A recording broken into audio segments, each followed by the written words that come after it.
Cek low 1 2.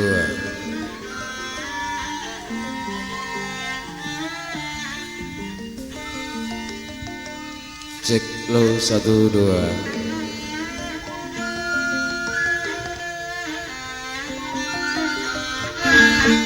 Cek low.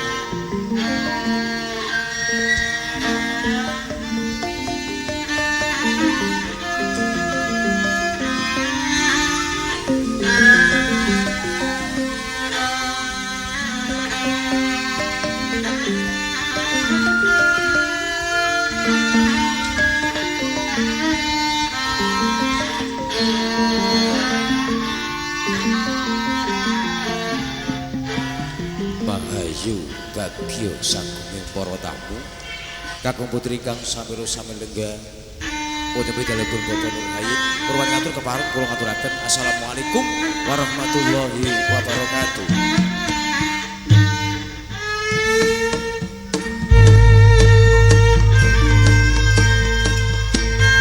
Rob sidhep permanuk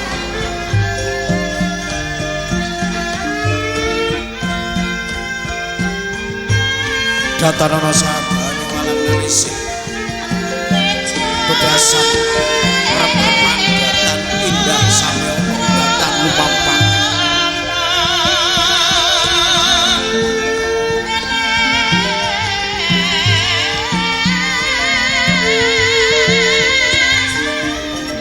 kakak berengapung suwanten ing pradoga kakak bereng batik ceklang cekling indah nirman yorogo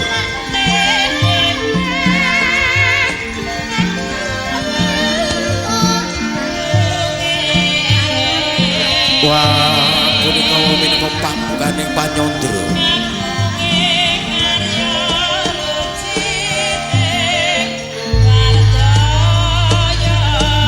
satuhu kata papan ingkang endah satuhu kata papan kang edi lanyem semaken bebasan ngabut cukir kampung taritis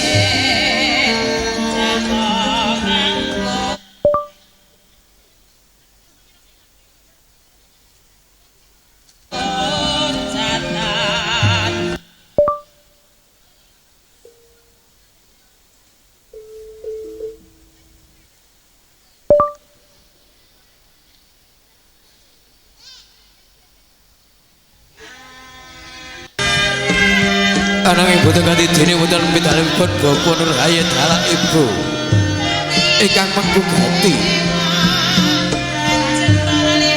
Cecerio ginupit aku pager nunggal pelataran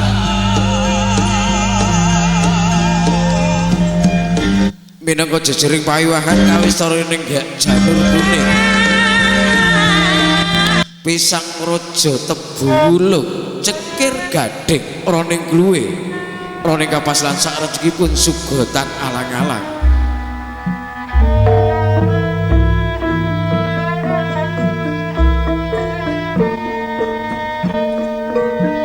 kawas tinggal Bogor kenyono kang isar sampeyan kang sampun jinandi dening para sepuh para pinesepuh kang sampun jinepa ing pawihan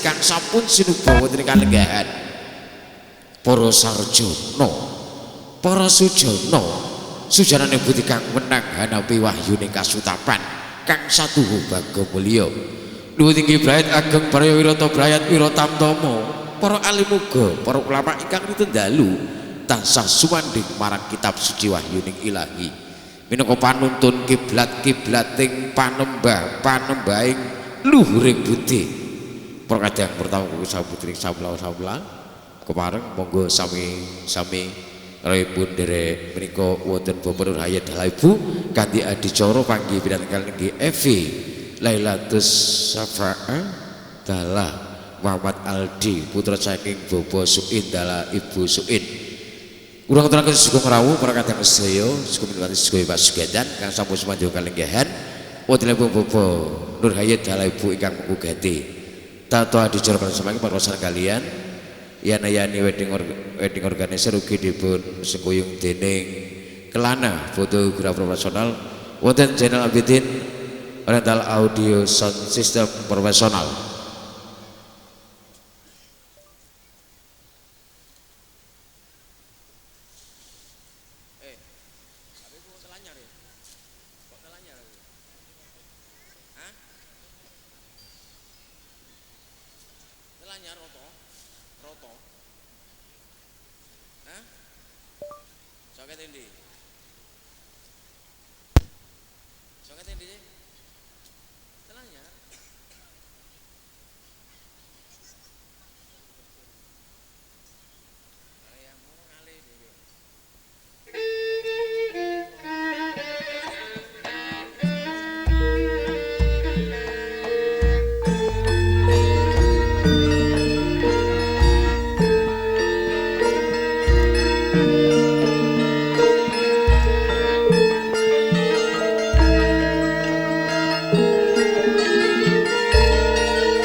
Para kadang tamu tresna ingkang sami rumus sapelenggih wonten jroning pawiwakan. Dasar ingkang sampun detek pituk sampun dawak kang prabata sebodo ing griya. Kepareng Bapak Nur Hayat dala Ibu. Dhawuhaken putrinipun kenami Evi Lailatus Safaah. Kepareng dhawuh kalih Muhammad Aldi putri saking Bobo Suin. Kepareng Bapak Nur Hayat dala Ibu. Kanthi nyuwun lilaning penggalipun para kadang sedaya donga resinipun dhumateng saribut mugi anggenipun mangkun bali wisma mangkun bebrayat sapi kantuk kanugrahan saking Gusti ingkang Maha Agung dalam Gusti kang Maha Wilangkung. Mugi bebrayane sang beta langit wonten donya dupi kantos jelahan. Para kadang tamu sedaya sami rawuh mugi kepareng Bapak Nur Hayat dala Ibu nyuwun mugi sampun daya pangaksama apabila kinipun ana karawan para kadang sedaya wonten kirang tanggap tangguh hukum mugi diangkat pangaksama.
nyebut asmane Gusti kang akarya jagat Ar-Rahman Gusti kang maha welas Ar-Rahim Gusti kang maha asih kang paring praharjan kawilujengan mugi hanyalira sanak sederek jaya kang sami rawuh dalipun Bapa Nur Hayat dalah ibu kang mengku ganti sampun cici wajine netepi darmaning asmu darmaning gesang kepareng dhaupaken putripun kang nami Evi kepareng dhaup kaliyan Muhammad Aldi putra saking Bapa Suid para kadang tamu sedaya ingkang sami samelengga kepareng Den Bagus Muhammad Aldi umara wonten jroning pawiwakan kadheraken dening sanak kadang madya bala kang sampun ngasta busana kang awarna-warni sampun bekta gondarum sumbyar sajroning jagat Nuswantara kepareng Evi ingkang sampun tepuk ing pandulu kabeh dening Kanjeng Rama dalah Kanjeng Ibu kadheraken dening wanita kang taksih kenya kang sami aboyong Dewa Daru Jaya Daru kang salah sepatu kepareng Jumondo wonten dalipun Bapa Nur Hayat dalah ibu ingkang mengku ganti kepareng monggo sampeyan panggih teman kalih kanthi gongso kebugiruh nuwun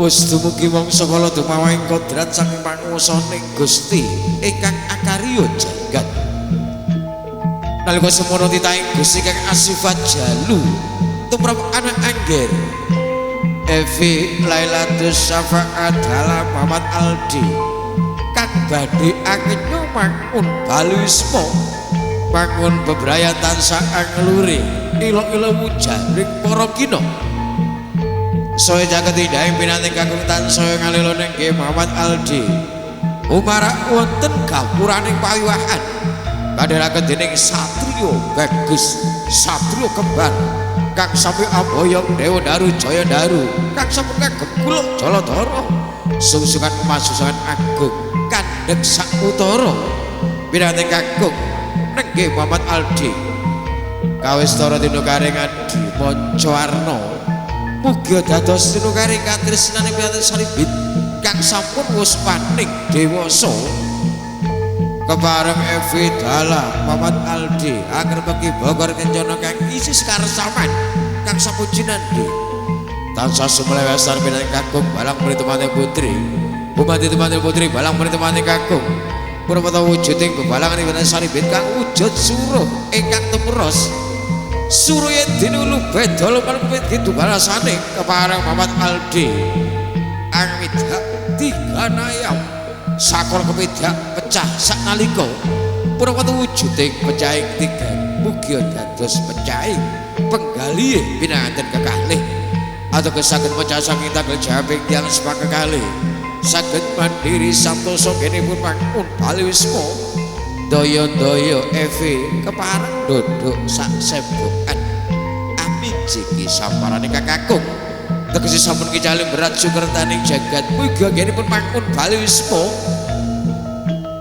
tansah pikantuk kanugrahan saking Gusti kepareng Evi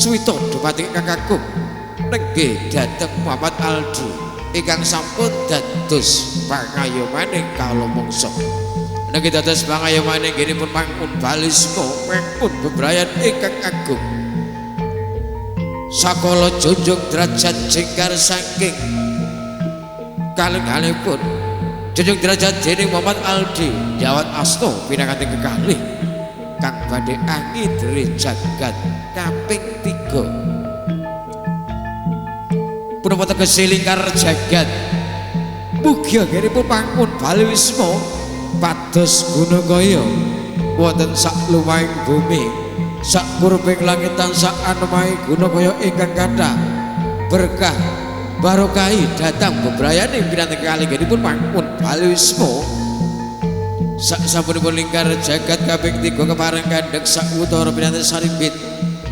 jejar manunggal pinanting saribit kang badhe kaboyong dening Kanjeng Rama dalah Kanjeng Ibu terwujud wonten dampar agung dampar kamulyan kang mawi sindur werna retna seta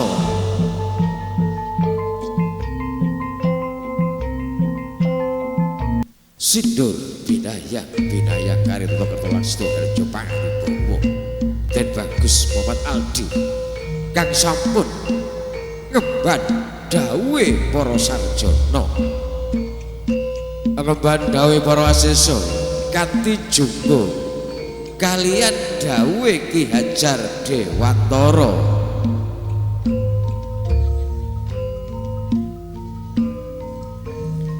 ing ngarsa Sundulanda ing madya mangun karsa tuturi handayani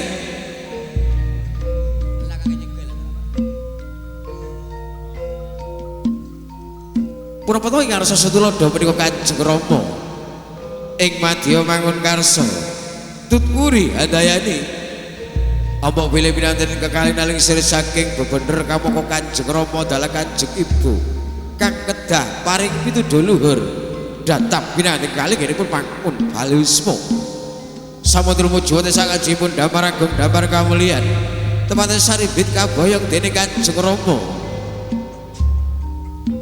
lenggah bapa Nur Hayit kanthi adicara timbang pangkon bobot timbang tepate kekalih dipun timbang dening Kanjeng Rama mugi bobot timbang saribit menika padha tegese Kanjeng Rama boten banjin banjiladan boten bakal bedakaken putih anak mantu lan putih anak kiyambak jegar saking kalenggahan kanthi adicara tanem jero tepate saripit dipun lenggahaken dening Kanjeng Rama wonten dampar agung dampar kamulyan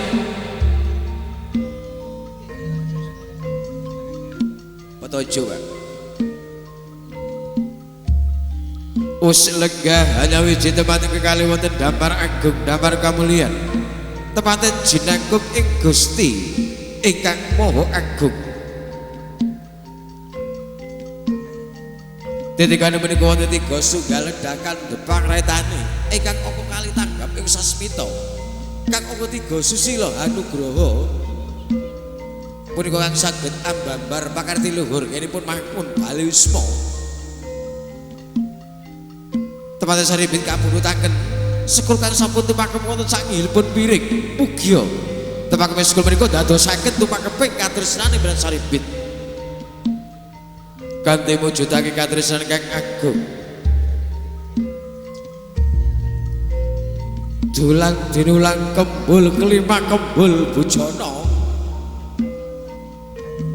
abot endengi pakaryan disangga bareng ngenipun mangkun balismo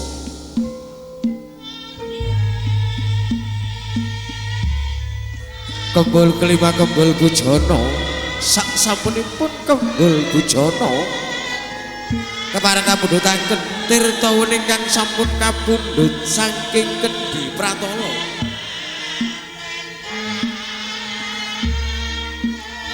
mugi wening menika dadosaken weninge penggalih pinanganten kekalih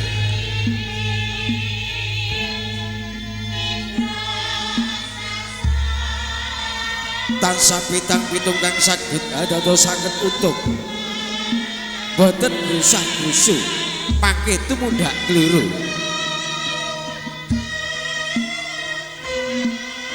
para kadang tamu tresna ingkang sami rawuh sami lenggah Bapak Nur Hayit dalah Ibu ngaturaken sugeng rawuh sugeng punika sedaya pasugadah ingkang sampun sumadyo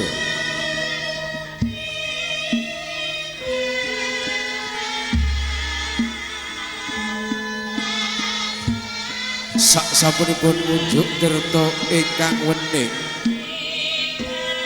sekar saking kalenggahan kepareng Bapak Nur Hayit tumuju marang kadang besan tumuju marang Bapak Sukin dalah Ibu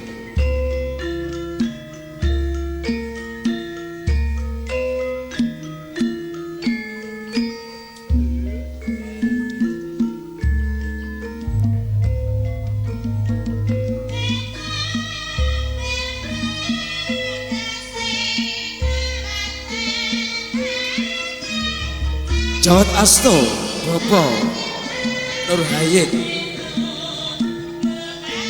kepareng ngaturaken lenggah wonten saking wonten kening Dampar Agung Dampar Kamulyan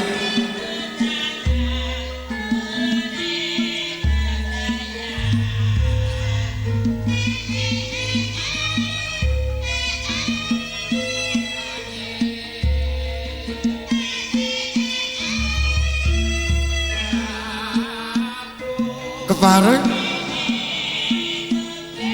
anak Anggil Muhammad Aldi tumuju marang Kanjeng Rama nyuwun ide palela donga restu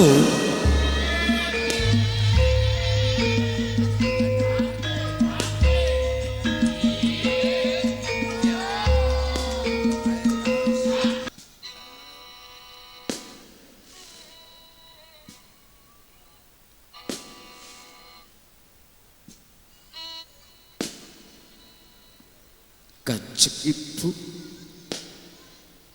kepareng kula sembah sujud dumateng Kanjeng Ibu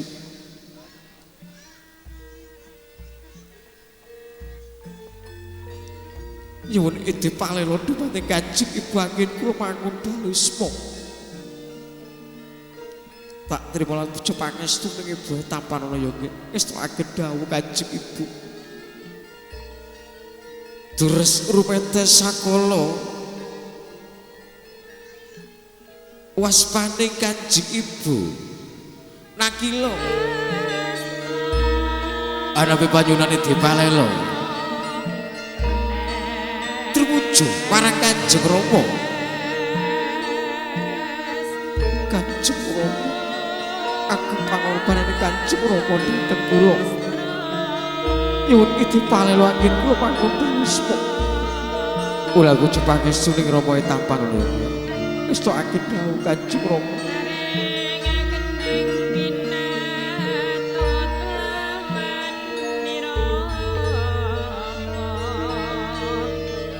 Muhammad Aldi tumuju marang Kanjeng Rama nenggih dhateng Bapak Suit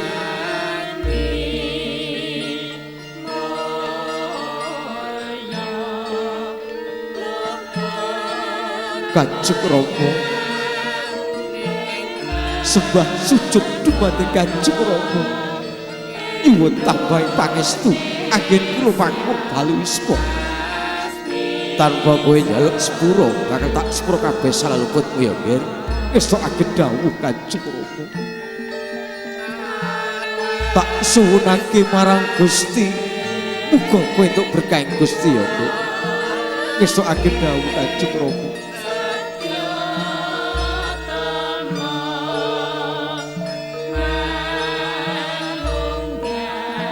Walah Kanjeng Ibu sembah sujud dumateng Kanjeng Ibu nyuwun ide palela dumateng Kanjeng Ibu anggen kula mangun bebrayat tak trima puji pangestu ning Ibu tampanana ya le ngestakaken dawuh Kanjeng Ibu sugeng dumateng Kanjeng Rama eling-eling minangka kang bangkit akukir jiwa raga sugeng dumateng Kanjeng Ibu eling-eling minangka papan yuga brata sangang wulan sedasa awit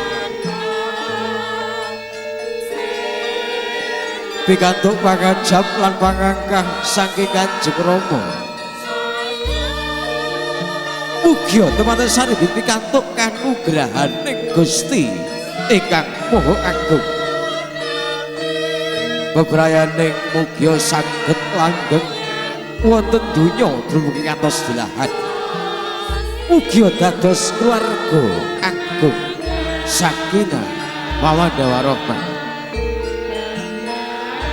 para kadang tamu sedaya ingkang sami rawuh sami lenggah wonten Adi Mancawarna kinarya nugraha kang saged berat sukertaning jagat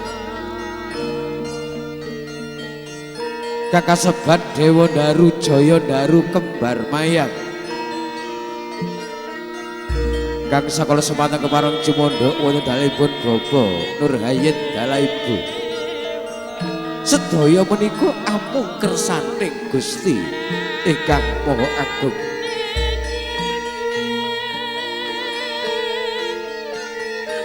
Bilaranipun Cumanda ing Adi Mancawarna. Kaya talebetipun menika pasmone kegiatan kang winastan Bayu Brojo. Liripun mugi tepaten saribit kanthi kiat lahir saha batinipun ateges boten gampil kasempyok ing aradan. Wiwitane gesang linambaran lahir seta sing batin. Dening pangkang sinebat kiblat papat ingkang manglemengane kang sinebat Andong Birawangga ingkang manglemengane kang sinebat Girang Puspandriya dalah Kamal Ngidul kang sinebat Janur Nur Cahya Kamal Milih kang sinebat Waringin Jati Laksana. Mugi jumanggahe Pinangan saribit dari pembangun Balismo tansah anemai Balismo ingkang agung nuwun. Para kadang tamu sutresna ingkang sami rasa lenggah. Kanthi tutu adicara panggih pinangan kalih sampun paripurna kula minangka pambiwara prantocara ngaturaken sugeng rawuh wontenipun Bapak Nur Hayat Dala Ibu ganti adicara panggih pinangan kali nggih wonten Evi Lailatul Syafa'ah kalian Muhammad Aldi. Saya ucapkan selamat datang terlebih dahulu ya kepada segenap tamu yang sudah hadir. Tentunya kali ini satu momen kebahagiaan dan juga satu momen kebanggaan karena dalam rangka pesta pernikahan Anda berdua bisa menghadirkan satu-satunya tata rias tata busana terbaik Lumajang. Ada Yana Yani Wedding Organizer dan juga tata rias. Terima kasih kerjasama yang terlalu baik dari rental audio. Ada Zainal Abidin rental audio sound profesional. Juga ada Kelana fotografer profesional. Atas nama Bapak Nur Hayat keluarga juga terima kasih kehadiran panjenengan semuanya. Terima kasih doa restu panjenengan semuanya. Tentunya diberikan kepada Anda berdua. Juga atas nama keluarga dari tuan rumah juga mohon maaf yang sebesar-besarnya. Mungkin ada hal yang masih kurang berkenan di hati pertamuan semuanya. Tentunya kali ini session foto bersama dipersilakan keluarga besar dari Bapak Nur Hayat maupun keluarga besar dari Bapak Suin untuk foto bersama kedua mempelai. Ya, tentunya kali ini juga Yana Yani memberikan yang terbaik buat panjenengan semuanya dengan menghadirkan ada musisi terbaik Lumajang, ada KBM Musik ya dengan menghadirkan beberapa deretan artis dari kota Lumajang tentunya. Saya ucapkan selamat datang dan juga selamat menikmati segenap hidangan yang telah tersedia. Terima kasih, monggo KBM Musik Mas Budi. Shooting DVD ada artis. Terima kasih Mas. Sing ganteng pirang dino ndak mulai le. 2 hari tidak pulang, 2 minggu jos. Dengan Ardis bisa ya memberikan satu gambar-gambar hasil syuting yang jernih dan tajam. Yes Mas Fiti penengkenes. Ya, keluarga besar dari Bapak tuan rumah yang mau berfoto-foto dipersilahkan.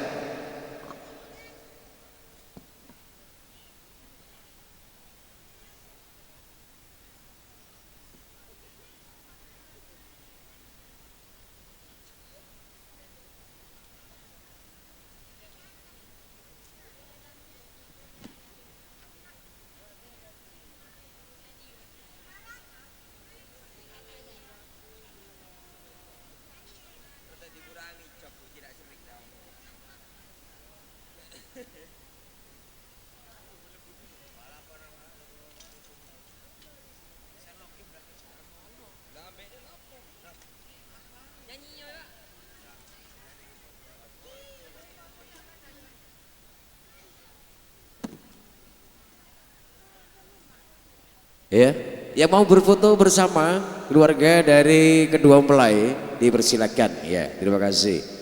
Dengan kok Ardis dan juga ada Kelana fotografer.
Terlebih dahulu untuk KPM Jackson ya.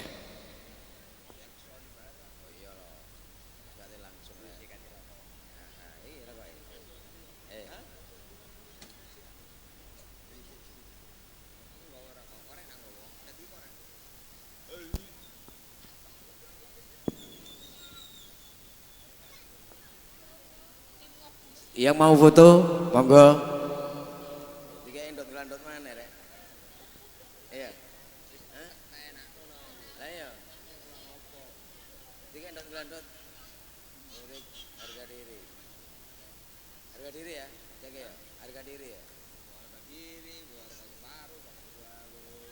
Boleh saja, kita lapar.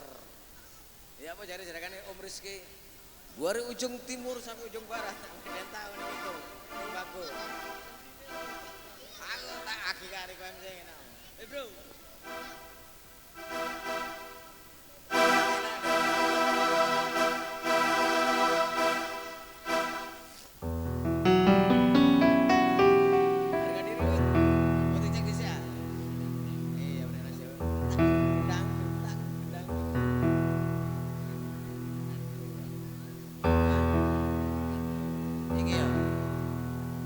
Cek lo nya dikurangi mas.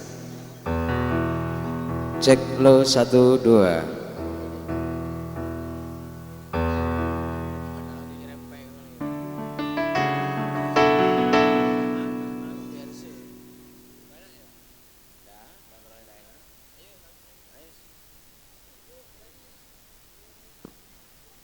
saja kita lapar.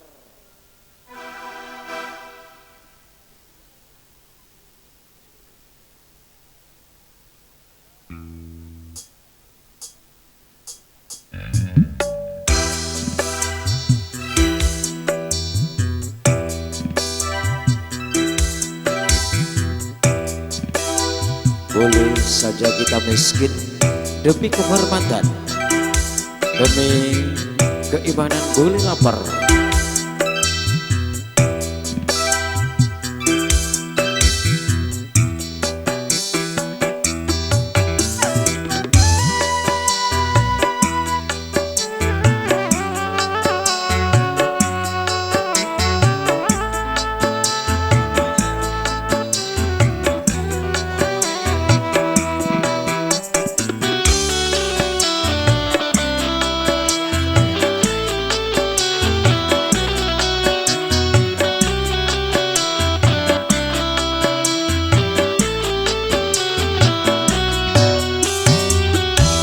Demi kehormatan boleh miskin, demi kehormatan, demi keimanan boleh lapar, demi keimanan.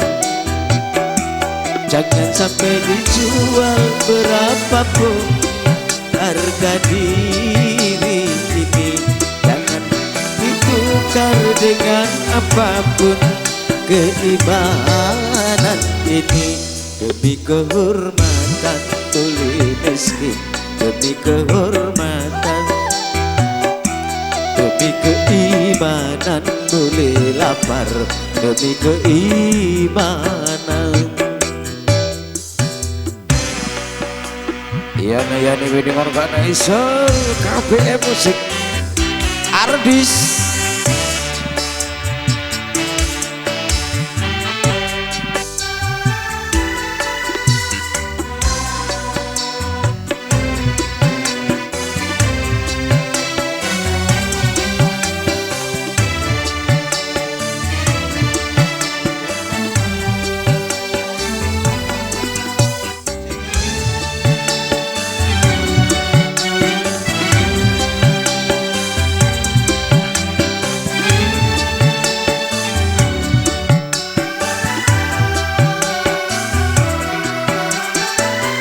Lebih baik jalan kaki tapi punya harga diri daripada bersepeda tanpa keimanan.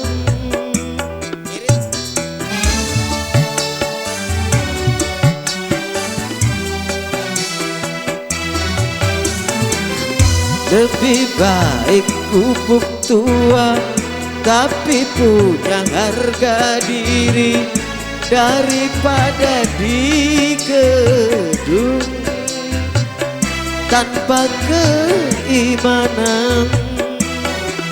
Hanya dengan kehormatan diri jadi berharga, hanya dengan keimanan hidup jadi bahagia.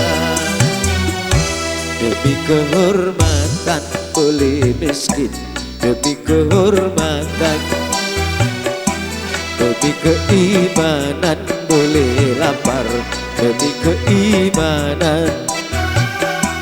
Jangan sampai dijual berapapun harga diri ini, jangan sampai ditukar dengan apapun keimanan ini. Demi kehormatan boleh lapar, demi kehormatan, demi kehormatan boleh miskin, demi kehormatan.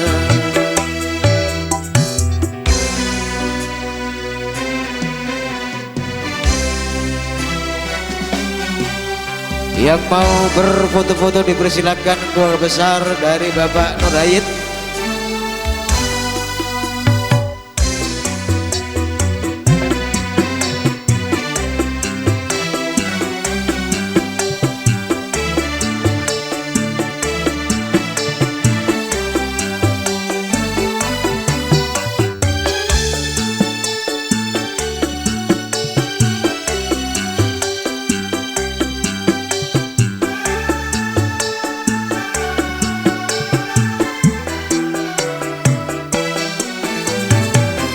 Lebih baik jalan kaki tapi punya harga diri daripada bersepedaan tanpa keimanan.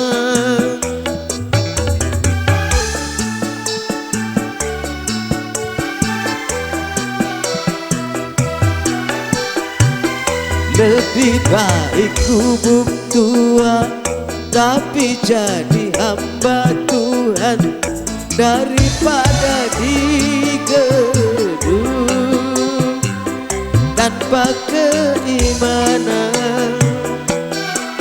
Hanya dengan kehormatan diri jadi berharga, hanya dengan keimanan hidup jadi bahagia. Demi kehormatan boleh miskin, demi kehormatan, demi keimanan boleh lapar, demi keimanan. Jangan sampai dijual berapapun harga diri ini, jangan sampai ditukar dengan apapun keimanan ini. Demi kehormatan boleh miskin, demi kehormatan, demi keimanan boleh lapar, demi keimanan.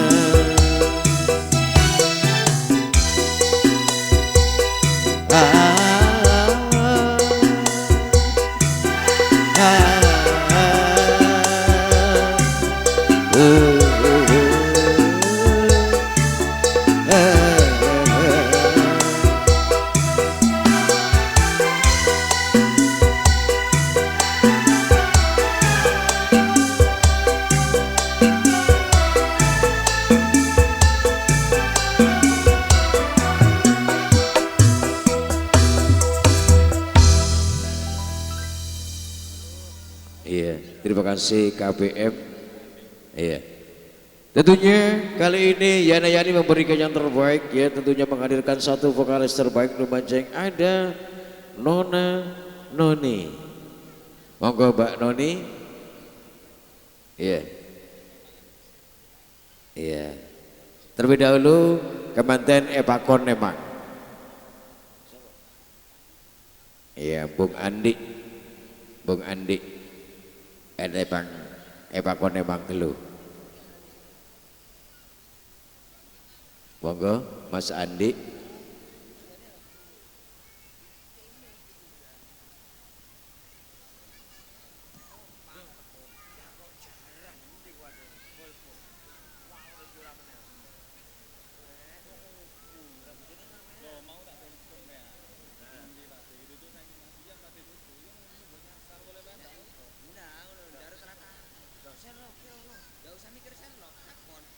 GPS gunakan penduduk sekitar.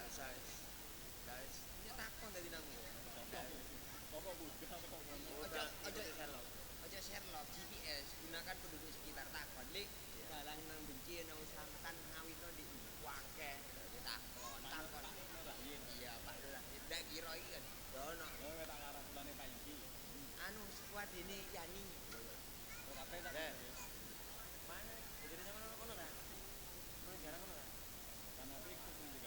Kan delok Sherlock kok Sherlock itu. Karo ya. Aku no kene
Cis, halo.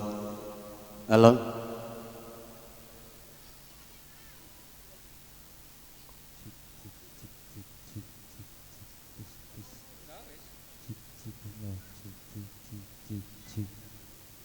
Cik cik satu